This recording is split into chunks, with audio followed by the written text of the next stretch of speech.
All right. So on my last video, we did a book called ADHD 2.0 by Dr. Edward Hallowell and Dr. John Ratey, which I think the entire video I called him Holloway. You did. On You accident. surely did. And didn't realize until afterwards. But anyways, in that video I talked a bit about my wife, Samantha. Hello. And how this is a big thing for her because she has ADHD and all of the other acronyms and stuff. But she's also spent a significantly larger amount of time than I actually studying it and trying to understand it and like working not only with herself now, but others with her experiences, especially with kids and such. So I kind of wanted to bring her on a bit at first, mostly to talk about paradoxical tendencies as like a starter, because that's kind of how in the book he describes, basically defines ADHD for one, and then it's also a term that I've had parroted in my ear ever since we've known each other. So Because it's true. yeah, Yep. there's that. So And that was before I was even diagnosed. yeah, that's true. I was only diagnosed in January of this year, so. Right. So I guess do you want to talk a little bit about like I guess like your studies and what you've done so far with ADHD specifically, or maybe more so like how you deal with it now, or help others in a way? I think in general, I've always known that something was different, and I thought it was just personality and things like that. And I was working with children. I've worked with children for a long time, and decided to just look up, because you hear about things. You hear about depression, you hear about ADHD, you hear about all of these terms, they get thrown around, but I don't think that the average person really knows what like it means, other than like this person moves a lot, or they talk a lot, or they're up out of their seat, or he gets in trouble all the time, or like on and on and on, when it's so much more than that. And so I just started looking one day at the symptoms of ADHD and autism spectrum disorder, and I just resonated really hard with it and saw stuff that I was doing in the kids that I was taking care of. And so I researched and researched and researched and pushed, and come to find out that is a lot of what explains what I thought were, I guess, character flaws or downsides of my personality. Right. So. Cool. One of the things that I've kind of noticed too, and I was wrestling a lot before when we would talk about it, and then I read the book and put it in a slightly different context, that it makes sense for me, I guess, because you would always talk about like these paradoxical tendencies and stuff, and these like character traits, is like, oh, this is my ADHD or whatever. Right. And then like you describe it and try to explain it to me and stuff, but like for someone like me, it always seemed like, okay, that seems kind of normal in a way. No, I get it. Yeah. Kind of where I'm going with this is there's a difference. He talks in the book about vast, Variable, something. It's like it's like Yeah. the environment. Like we're so distracted nowadays by like technology and things like that you can exhibit. Probably should have highlighted the acronym before I brought it up. No, But anyways, you can find it in the glossary. That's true. But yeah, Forget it's those are a environmentally induced ADHD characteristics because of how technology is nowadays, and how we are so split attention all of the time. But we'll get that. Yeah, basically where I was going with that is like, what's the difference between like diagnosable ADHD and VAST, which is variable attention stimulus trait, which was basically how it made sense to me was it's like a person who's typically is described as like neurotypical, right? And then their environmental factors like too much stress at work, at home, whatever the case may be, basically puts them in a state like ADHD. Overwhelmed. And so one of the things that kind of made sense for me was it being more of like a spectrum of traits that you can move through. Absolutely. And so it's not necessarily, it's like, hey, you have this thing, you're stuck with it, or like kind of like a sickness or whatever, which some people seem to kind of view it as. Yeah, I agree. As opposed to like kind of a state of being at a current moment that you can use tools like medications or other things to eventually there's lots of get tools. better. Yeah, there's lots of tools. There's lots of tools that people don't talk about because they don't know. Just in the DSM-5, the Diagnostic, Statistical Medicine Journal, I think that's what it's. Something like that. Yeah. It's the latest edition of where all the like what they see as the definition of the symptoms of ADHD. Right. There is so much that people have that are like unofficial symptoms, and Right. So but people have been missed because they don't fit in right. these And categories. so kind of springboarding off of that and getting onto the topic before I rabbit holed us. With the paradoxical tendencies, in his book, in the very beginning, he gives a list with basically a few paragraphs each, roughly, describing specifics. So I guess do you want to just kind of go through a few of them? Yeah. Because we both made notes, more or less. Yeah. And kind of talk about like maybe some personal experiences with that, or maybe some things you've done to like help mitigate. Yeah. And things like I that, can because do you've tried a lot of different things, and we try a lot of different things. Yeah. And that's to helpful kind of too. try to help. Yeah. So, I guess the first one, unexplained underachievement, which is kind of like the person is pretty much not doing as well as like their innate talent or like their intelligence would normally warrant, right? They're not doing as well as the people around them would want them to, is really what I kind of boil that down to. Because you can see somebody and see that they have potential all day, but you also don't really see the roadblocks that they have in place. And so I think that's a big thing, and I think that's something that is very, very under talked about as well, is that it is people's impressions upon you that builds that expectation. Right. But it is true though. I, for example, just I think I'm intelligent and well-spoken, and I can read and write really well. However, I can't do online classes, and Or navigate. or like money has no real meaning to me. Time has no real meaning to me. So these things that society deems as important, those roots just aren't built into some of us. The need for time, the need for money management, the need for controlling your emotions, Right. things like that, those just aren't rooted. And we just, for some reason, just cannot do as well. It's a ghost. I know, It's right? Halloween. Do as well as people expect us to do, or we expect us to do. So. Right. Okay. So, kind of similar, maybe more of like a possible reason for stuff like that. Mm-hmm. To another one of the telltale signs that he talks about is a wandering mind, which can be seen as like inconsistent performance. Yes. People, for a direct quote, people continue to cite a lack of effort as the cause of the disorganization and poor attention.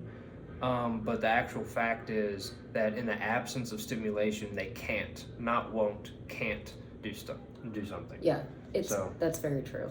And I feel like that's been a sticking point between you and I that we've had to kind of like really navigate, because it's not that I don't want to help around the house. It's not that I Right. don't want to have you be supported. It's not that I want to come across as selfish or even think that I'm being selfish. It just, when I'm sitting at home, my brain doesn't prompt me to do anything but sit there and do what I want to do. because there's a lack of habits, there's a lack of structure, there's a lack of things like that, and that can be the result of your mind. You are 17 places at once and yet nowhere at all. So that can be really frustrating, especially for people who are in relationships with people with ADHD. And we've put a couple of things in place that I think work pretty well. Yeah, which actually parlays pretty well into his next point too, where he's talking about trouble organizing and planning, which is more with like executive function and that sort of thing. And you basically almost quoted him pretty specifically too with your your aside. I've read the book. Yeah, quite a few times. Quite a few times. Where he talks about acts of seemingly selfish disregard for others stems not from selfishness or another character defect, but from a neurological condition that renders attention inconsistent and immediate memory so porous that a task can be forgotten in a heartbeat. Yep. And they just people in general give examples of like having your phone and then poof, it's gone, or it's so hard to explain, but my long-term memory is fantastic. Like I still remember the layouts and could draw you all of the layouts in every house that I've ever lived in, like with detail. But do I currently know where my phone is right now because I've set it somewhere? No, I don't. Because it's at that moment deemed not important by my brain.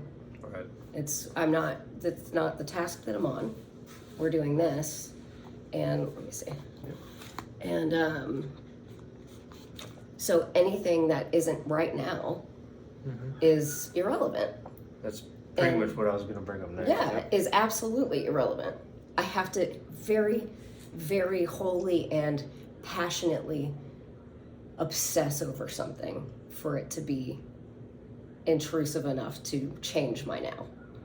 And that's different from love. That's why I used obsession. I love you. And that doesn't change anything. Right.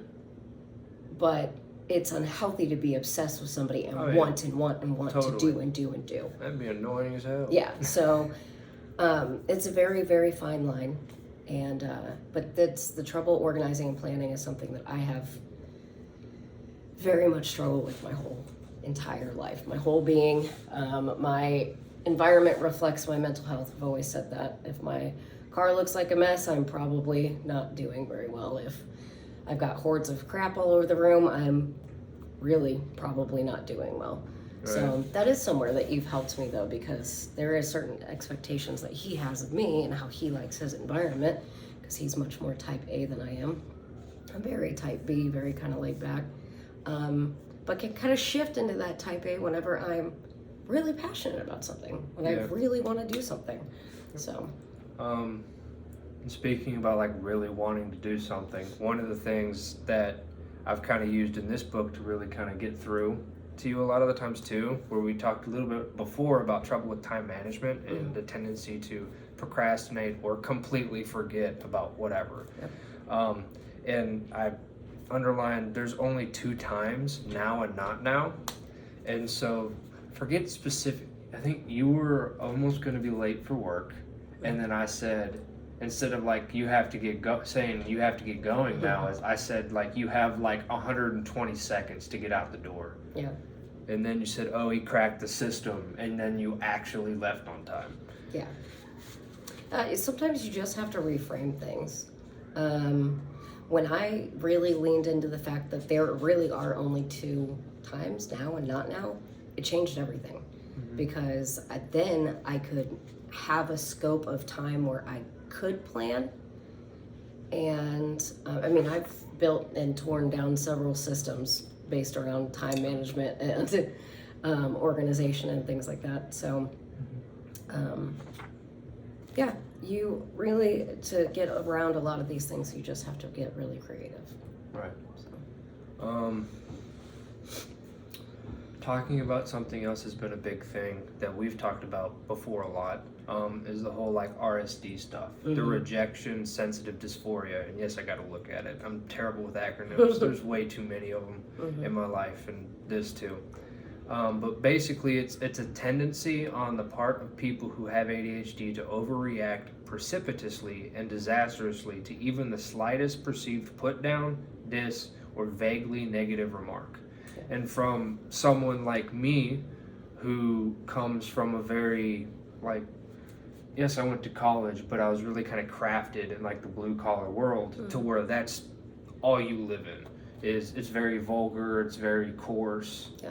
Their tough love is the way of the world. Right. And so kind of navigating that difference here for us has been kind of Life-changing, yeah. I would say. You are much more compassionate than when I met you. And I'm much more compassionate to myself than when we met. Because, you know, when you don't know what's going on, information is magic. When you don't know what's going on, you can beat yourself up. That rejection, that dysphoria comes in even with yourself. You know, I don't complete a task, or I disappoint you. It just It just nosedives me. Or, I mean, I try to control it a little bit better now, because I know what's going on. And, you know, I'll use him sometimes as a sounding board. Like, am I being nuts, or am I just, am I not sensitive? I don't want to say sensitive. It is sensitive, though. Yeah. But I think it's a highly attuned thing more than like, oh, you're sensitive. It's just like, I think a lot of us grew up in homes where we had to be highly attuned to other people's emotions as well. Yeah. And you just feel the shifts, and that really hurts sometimes. And but I think you and I have a great communication style, and unless there's extenuating circumstances, we can navigate that pretty well now. Yeah, and this is reflected again on the complete opposite side of the spectrum too, because they are paradoxical tendencies for a reason. And so there's also RSE for recognition sensitive euphoria. Oh yeah. Which basically is the same thing. It's just like, instead for praise, to where like if you make constructive use of praise, affirmation, and encouragement, it's astronomical in a lot of us kind of the same way. Yeah, a lot of us are externally motivated because there's just no, like I said, the root system just isn't there. The need to work for me doesn't work for me. So I put my need to work based off of what other people want. So like, if it were up to me, this whole place would be clothes and everywhere. I don't thrive in that environment, but it doesn't really faze me. But now that I mean, even when we were in a relationship, I tried my best to at least mask it. Right. But it's severe. So as soon as somebody says good job, or as soon as somebody says, wow, like I've seen a difference, it's like, wow. Right. Let's go. Yeah. Yeah. So those are two very difficult things to navigate, especially before you get a diagnosis and have information. So. Right.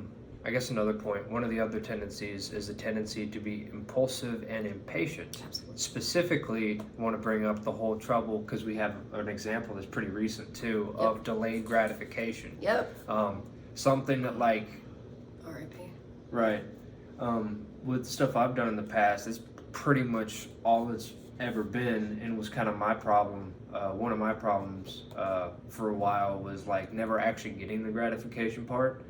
Because I'd always keep delaying it, trying to invest it further, and so on. Right. But because for you, it's all about the chase. Yeah. You like the adventure, the adrenaline. But then, like different. For you, it's always been like now, like yeah, because there's no other time. Was it the TV when we got it like a week ago? Yeah. Or whatever. I got it out, unpacked everything, set everything up, and then was like, all right, cool, I'm gonna go to the gym. And she was like, what? You mean you're not gonna like use it now? And I was like, it's gonna be here when I get back from the gym. Like, I'll just foreign concept. Yeah, exactly. Foreign concept. But like something that's like natural for me is like I'd much prefer like going to the gym first and then coming back and maybe playing a little bit later or watching something. Because but like you I'm have fine an with innate that. sense of time. Yeah. I don't. I don't, so everything is literally now. I have to do the thing now, or I'm either going to forget, or I'm not going to get the dopamine needed. It's the scarcity concept he talks at some point in here too. I forgot where specifically, but that like everything's always scarce. It's either scarcity or overabundance. Yeah. In a way. Yep. That one. Going through pretty much the other ones we want to. Or is there anything specifically you want to talk about? The intuition. Intuition? And the substance stuff. Go on. I think these three would be good. Okay. It says the uncannily accurate intuition, coupled with the tendency to overlook the obvious and ignore major data.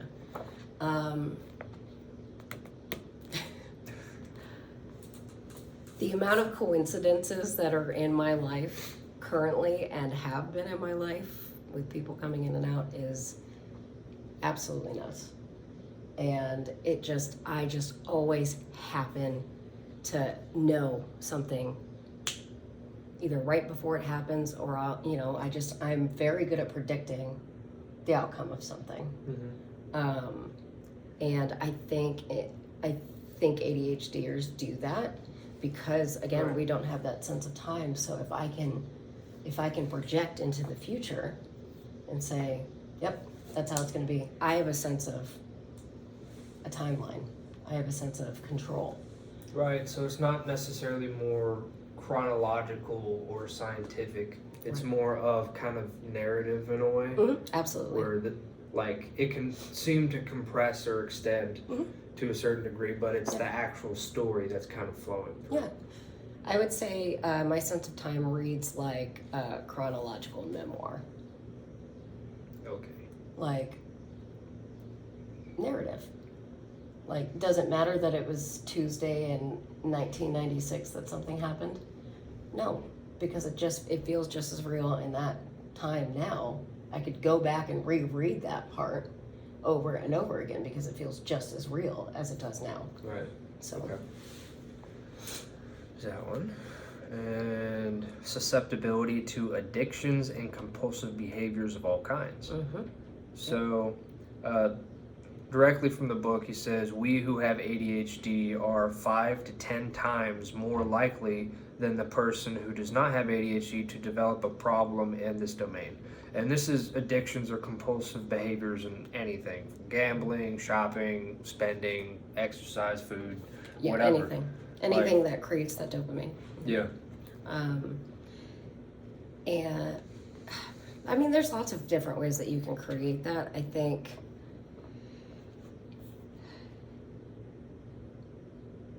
it's just so easy because that ADHD brain wants the novelty, it wants the dopamine, it wants the now, it wants the gratification. Right. So naturally, a lot of us do fall into those things or get addicted to chaotic relationships or get, because that's exciting, it's fun, it's, I'm exhausted. I'm old. Yeah, I'm over it. It was fun in my early 20s, and now I'm like, you know what? I'm glad that you are. Thanks. You're a stable and commendable man. So that helps bring me structure. In my early 20s. Yeah.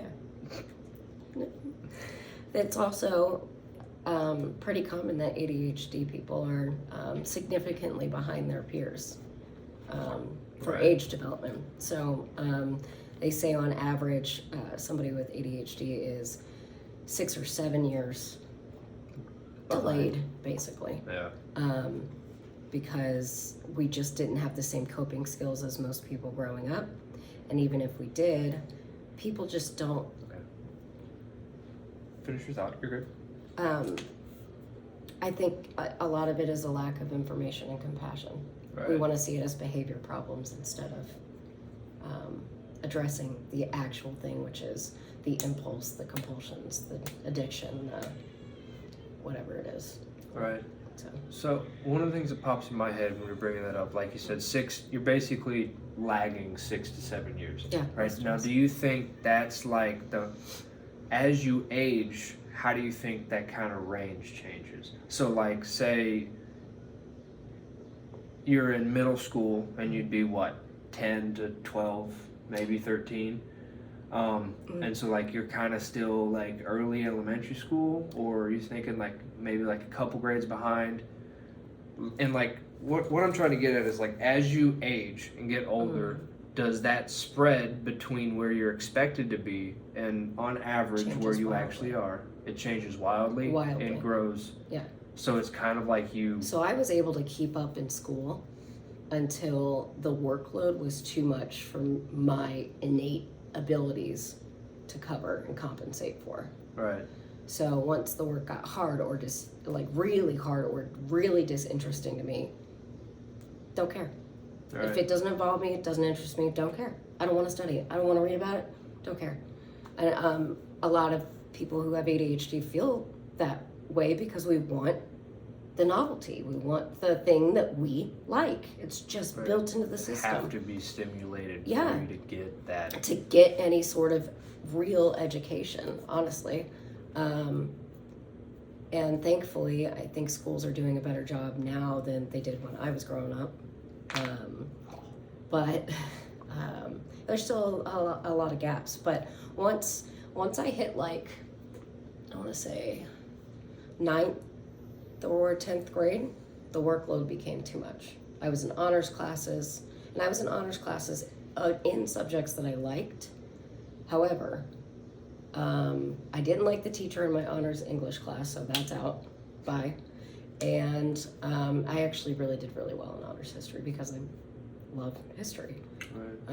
And I had a great teacher. And but yeah, I started to fall behind, and I actually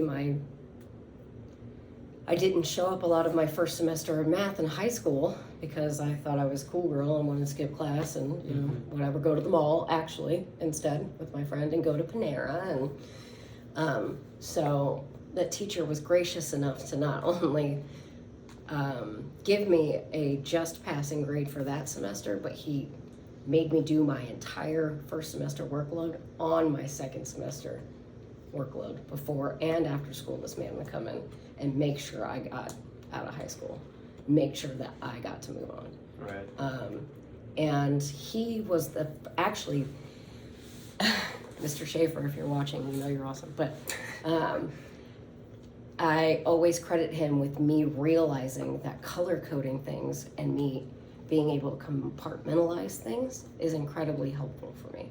So what he would do is if it's x plus 2 equals 7, each part of that equation would have a different color assigned. So the x would be black, the 7 would be, the answer would be green, or the other parts of it would be blue. And he would carry it down in the same spaces all the way down while he was teaching until he got the answer. And that was like groundbreaking for me. I am very well convinced that at least my brand of ADHD, I can't learn in black and white. That's why this book, there's sections of this book that are just highlighted crazy because everything's important. And I want to make sure that I see it. Right. But yeah, and then from there, I went into the military, and I just sort of saw everybody pass me by slowly. People finished college, people got married, and right. I made lots of my own mistakes. And I think right around when I got out of the military is when I started to really expand that gap for being behind. So that was a lot. I remember talking about that a lot. That was a lot. So a lot of loss of purpose, a lot of identity tied up into being in the military, and I just gave up and gave in Yeah. and gave in to what I didn't know was ADHD at the time, and just went for whatever what made me survive and whatever felt nice, you know. So, and to me, that wasn't hard work at the time, because Yeah. I never knew hard work, because it just wasn't interesting to me. Fair enough. So, yeah. Okay. Well, I think this is a pretty natural stopping point, unless you have anything else you'd specifically like to say. So. This is only my experience. And like you said in the last video, This is not investment advice. yeah, this is not, I do have strategies that I can share with people, but it is a very wildly varying spectrum of traits, of which I do have pretty severe traits. I mark every single trait in the DSM-5 for hyperactivity and inattentive. Right. And so I can really only speak from what I know, but I will say that this book in general changed the entire game. I read, I think it's literally on the first page in here, That's not the first page. like when they start, it says, we're the kid who gets daily lectures on how we're squandering our talent, wasting the golden opportunity that our innate ability gives us to do well, and failing to make good use of all of that which our parents provided. I've never gotten out from under that. Right. Until I took control. And Yeah. so this book was really, is really important to how I treat myself. I know it's not all it's just not character flaws. I don't have to be as hard on myself. I can be compassionate. I can help you be compassionate, and I can learn and I can help others. Right. So this book was absolutely wonderful. I would suggest it for anybody who has got a loved one, or anybody who thinks they have ADHD or VAST or Right. anything like that. So Yes. Yeah. All I got left are two things, mostly housekeeping. As always, put the actual review for this one, this book, ADHD 2.0, and I think it's the top right corner. I don't know. Should probably watch my own videos all the way through, but there's that. And finally, the other housekeeping thing. Just so everyone knows, I'm actually a solid foot taller than her. Yes. We're just on different chairs. So Surely. the frame would look decent on an iPad. That's pretty much it. Yeah. But I think if compassion plays a good role, and if you and I can make rules and a life together with how different we are, I think that you just have to get creative. It's true. And love your loved one. No life insurance claims yet. Though you've tried. Right. On myself. I know, right? That's funny. Anyways. I've enjoyed being here. Good. I really have. This was fun. So, it's awesome. We might do more in the future too, talking more like about specific parts in the book, further sections or whatever, because that's just one small section in one chapter that we went through. Yeah, so it was like a page and a half that we talked about. Yeah, there's plenty of other stuff in the book. Yeah. And sort of things to help. Yeah, I would love to and talk especially about it. between like your experience with it and then me being an absolute nerd with the science stuff behind it, especially like the neurochemistry and like, because that's the stuff that makes sense to me with my background. Well, and But, that's like, why I picked this book, because I picked it after we met. Mm-hmm. I picked this book because he is a man of science, and at first I feel like a lot of people think it's excuses, the behaviors, the stuff that you say for your behaviors. And I wasn't officially diagnosed when we met. So it was a really hard learning curve for both of us. But I picked this book by some of the leading doctors in the field because I knew that would resonate more with you than if I just gave you a memoir of somebody and be like, here. Right. Plus, I always like a credible source, and I think it's... They got plenty of it. Yeah, I talk about it in that video. It's like 30-something pages of bibliography and other places you could go in like almost all the states and stuff like that. There's an actual like wealth of information. Yeah. So, I don't even know. Yeah. Yeah, there's Nebraska right there. And then Missouri. Yeah. Yep. And they give contact information, websites, pretty much anything you could think of. Yep. Where it is, except the one in Nebraska. Anyways, it's the only one that doesn't have the city. That's funny. But regardless. So we're going to leave this one here. Yeah. With that, we'll see you on the next one.